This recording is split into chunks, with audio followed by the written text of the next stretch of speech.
Going to turn to our other big story of the day. A southwest Detroit neighborhood underwater after a massive water main break overnight. Right. People waking up to about 5 feet of water, flooding streets, freezing cars in place, and filling basements. Thankfully, the water has been receding throughout the day. Here's what we have learned so far. The 54-inch main was built in the 1930s and is a Great Lakes Water Authority pipe. Now, the break happened at Rowan and Beard, and it flooded several blocks. You can see how big that impact area is here in red. Now, we do have Team 7 coverage for you tonight. Darren Cunningham is standing by with information on who is going to pay for all of this damage. But we begin with 7 News Detroit reporter WXYZ-TV. He's hearing from people who needed to be rescued and about the challenges facing first responders. Mike, first responders from various law enforcement agencies conducted multiple rescue operations throughout the day, helping over 200 people after their homes were left flooded this morning due to a water main break.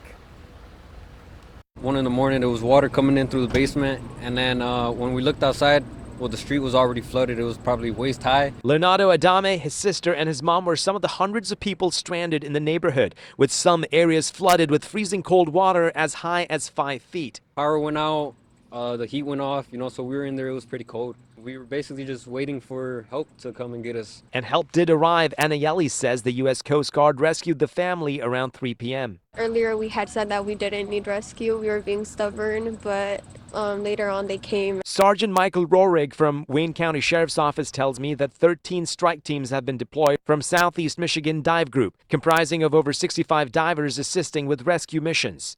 How massive is this operation? This is pretty huge. It goes for several blocks in each direction. What are some of the challenges your team members are facing right now?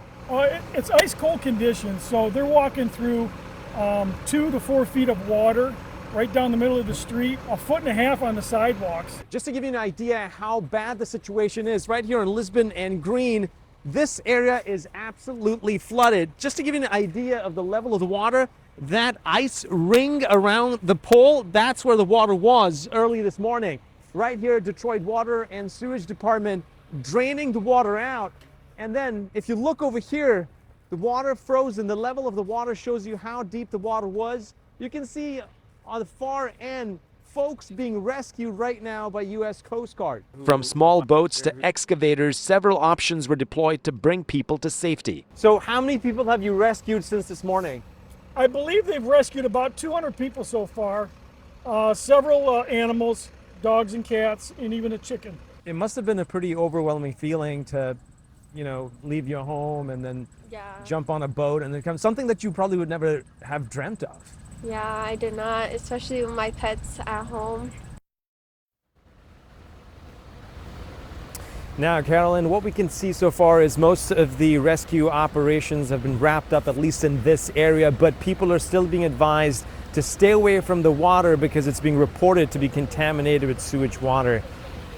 From the city's southwest side, I'm WXYZ-TV, 7 News Detroit. You feel so bad for all of the people affected by this. It's just going to be such a tough time cleaning all of that up. Thank you so much, Faraz, for the update. Mike?